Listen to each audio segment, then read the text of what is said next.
In the 14 years that I have spent on this planet of humans, I've categorized everyone in the following: babies, toddlers, pensioners, or as I call them, the over 30s, and of course, the youths. We're a fun species, aren't we?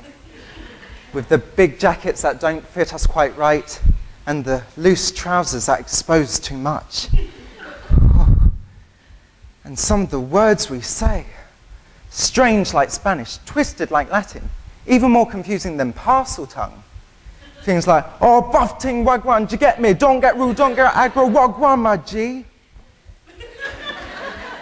Surely once in your life you have had the very urge to say, excuse me. You do realize that's not a real language. It's not.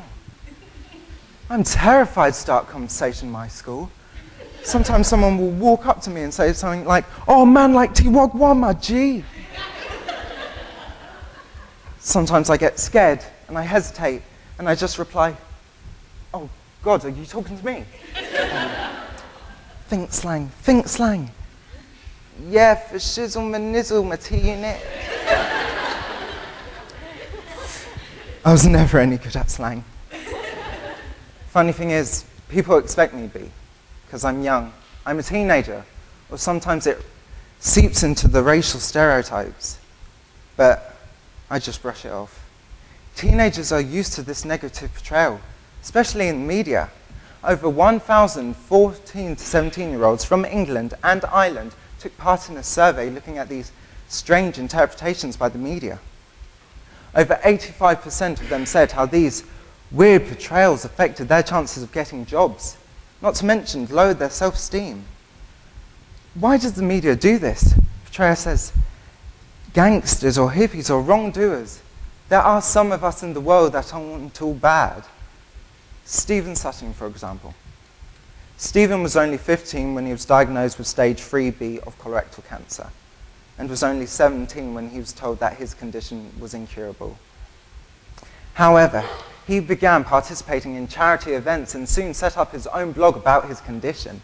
At this point, he began fundraising, setting himself a target and then exceeding it time after time again. He was a shining example of the teenage capability. But Stephen passed away on the 14th of May last year. He was said to have been brave and selfless and truly inspirational.